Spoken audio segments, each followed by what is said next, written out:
വീട്ടിലെ ഇടയ്ക്കുണ്ടാക്കുന്നൊരു മീൻ പറ്റിച്ചതാണ് കേട്ടോ ഇന്ന് ചെയ്തെടുക്കുന്നത്. ഇതിൻ്റെ പ്രത്യേകത എന്താ അറിയോ? നല്ല പച്ച കളറിലായിരിക്കും ഇതുണ്ടാവുക. ഇതിൽ നമ്മൾ മുളക് പൊടിയൊന്നും ചേർക്കാതെയാണ് ചെയ്തെടുക്കുന്നത് കേട്ടോ. എങ്ങനെയാണ് ചെയ്യുന്നത് നോക്കാം. ഞാനിവിടെ 12 ചെറിയുള്ളി എടുത്തിട്ടുണ്ട്. അത് മിക്സിയുടെ ജാറിലേക്ക് ഇട്ട് കൊടുക്കാം.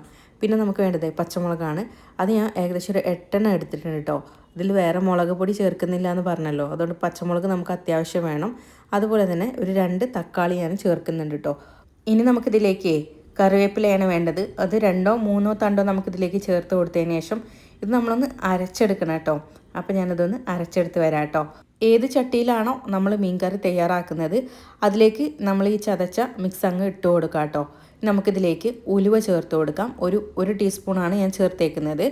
പിന്നെ നമുക്കിതിലേക്ക് വേണ്ടത് പെരിഞ്ജീരകത്തിൻ്റെ പൊടിയാണ് 2 ടീസ്പൂണും, ഒരു 1/2 ടീസ്പൂൺ മഞ്ഞൾപ്പൊടിയും, മല്ലിപ്പൊടി ഒരു 2 ടീസ്പൂൺ ചേർക്കുന്നുണ്ട്. പിന്നെ വേണ്ടത് കുരുമുളക് പൊടി, അത് 2 ടീസ്പൂൺ ചേർക്കുന്നുണ്ട് കേട്ടോ. ഇഞ്ചി വെളുത്തുള്ളി പേസ്റ്റ് ഒരു 1.5 ടീസ്പൂണോളം ചേർത്ത് കൊടുക്കുന്നുണ്ട്. ഇനി നമുക്കിതിലേക്ക് നല്ല കട്ടിയുള്ള പുളിവെള്ളം അങ്ങ് ചേർത്ത് കൊടുക്കാം. ഞാനൊരു നാരങ്ങ സൈസിലുള്ള പുളി എടുത്തിട്ട് പിഴിഞ്ഞത് ആയിരുന്നു കേട്ടോ. അതുകൂടെ നമ്മളിതിലേക്ക് അങ്ങ് ഒഴിച്ചു കൊടുക്കാം. പിന്നെ ഇതിലേക്ക് ആവശ്യത്തിനുള്ള ഉപ്പും കുറച്ച് കറിവേപ്പിലയും കൂടി ചേർത്ത് കൊടുക്കുന്നുണ്ട്. കുറച്ച് പച്ച വെളിച്ചെണ്ണയും കൂടെ ഒഴിച്ചു കൊടുത്തതിന് ശേഷം കൈ വെച്ചിട്ട് നന്നായിട്ട് തിരുമ്മി അങ്ങ് യോജിപ്പിച്ചെടുക്കണം കേട്ടോ. പിന്നെ ഇതിലേക്ക് വെള്ളം നമുക്ക് നോക്കിയിട്ട് അങ്ങ് ചേർത്താൽ മതി. കാരണം നല്ല പോലെ പറ്റി കിടക്കണം എന്നുണ്ടെങ്കിൽ 1-2 ടേബിൾ സ്പൂൺ തന്നെ വെള്ളം മതിയാവും. അല്ല കുറച്ചുകൂടെ അങ്ങനെ ഒരു ഗ്രേവി പോലെ വേണമെന്നുണ്ടെങ്കിൽ അതിനനുസരിച്ച് കുറച്ച് വെള്ളം കൂടെ ഒഴിച്ചു കൊടുത്താൽ മതി കേട്ടോ. എന്തായാലും ഇത് പറ്റി കിടക്കുന്ന രീതിക്കാണ് കേട്ടോ ഏറ്റവും ടേസ്റ്റ്. അപ്പോൾ ഒട്ടും വെള്ളം ഇല്ലാണ്ട് ചെയ്യുവാണെങ്കിൽ അതുതന്നെയായിരിക്കും ഏറ്റവും നല്ലത്. ഞാൻ അതിലേക്ക് അയലയാണ് ചേർത്ത് കൊടുക്കുന്നത്. അയലയിലും മത്തിയിലും ഒക്കെ ഇത് ചെയ്യാം കേട്ടോ. എന്നിട്ട് നന്നായിട്ട് നമ്മളിതൊന്ന് കൈ വെച്ചിട്ട് ഈ മീനിൽ എല്ലായിടത്തും പിടിക്കുന്ന രീതിയിൽ നമ്മളിതൊന്ന് മസാല ഒന്ന് റെഡിയാക്കി എടുക്കുക. ഇപ്പം ഞാൻ പ്രത്യേകം പറയുകയാണെങ്കിൽ ഞാൻ തീ ഓണാക്കിയിട്ടില്ല കേട്ടോ.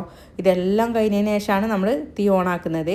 ഇത് ഞാൻ അടുപ്പിൽ വെച്ചിട്ടുണ്ട് എന്ന് മാത്രമേ ഉള്ളൂ. ബാക്കിയൊക്കെ ഇതൊക്കെ കഴിഞ്ഞിട്ടാണ് നമ്മൾ തീ ഓണാക്കുന്നത്. ഇനി നല്ല പോലെ മസാല എല്ലാം കൂടെ അതായത് കൈവച്ച് ഇങ്ങനെ ഒന്ന് പൊത്തി വെച്ച് കൊടുക്കുക കേട്ടോ. ഇനി നമുക്ക് ഇതിൻ്റെ മുകളിലായിട്ട് കുറച്ചുകൂടെ കറിവേപ്പില ഇടുന്നുണ്ട്. അപ്പോഴേ ഞാൻ കറിവേപ്പില ഇടുന്നത് നോക്കണ്ട കേട്ടോ. ഞാനിങ്ങനെയാണ് ഒരുപാട് കറിവേപ്പില ഇടും. അപ്പോൾ നിങ്ങൾ നോക്കിയിട്ട് അതിനനുസരിച്ചൊക്കെ അങ്ങ് ഇട്ട് കൊടുത്താൽ മതി. എനിക്കെന്തോ കറിവേപ്പിലേനോട് ഭയങ്കര ഇഷ്ടമാണ് കേട്ടോ, അതാണ്. അപ്പോഴേ തിളങ്ങട്ട് വരുന്ന സമയത്ത് നമ്മൾ ഇതുപോലെ ഒന്നുകൂടെ ഒരു തവി വെച്ചിട്ട് ഇങ്ങനെ ഒന്ന് അമർത്തി കൊടുക്കുക കേട്ടോ. കാരണം ഇങ്ങനെ ആവാത്ത സ്ഥലങ്ങളുണ്ടെങ്കിൽ അതൊന്ന് കവർ ചെയ്ത് വരാൻ കൂടെ വേണ്ടിയിട്ടാണ്. ഒന്നെങ്കിൽ ഇങ്ങനെ ചെയ്യാം, അതല്ലെങ്കിൽ ചട്ടി എടുത്തിട്ട് ഇങ്ങനെ ചുറ്റിച്ച് ഇങ്ങനെ കൊടുത്താലും മതിയാവും കേട്ടോ. അപ്പോൾ പ്രത്യേകം പറയാണ്, ആ ഒരു ഫസ്റ്റ് തിള വരുന്ന സമയത്ത് നമ്മൾ തീ ലോ ഫ്ലെയിമിലേക്ക് ആക്കി വെച്ചിട്ട് വെള്ളം വറ്റിച്ചെടുക്കുക കേട്ടോ. മീൻ വെന്തതിന് ശേഷം അവസാനം നമ്മൾ കുറച്ച് വെളിച്ചെണ്ണയും കൂടെ അങ്ങ് ചേർത്ത് കൊടുക്കാം.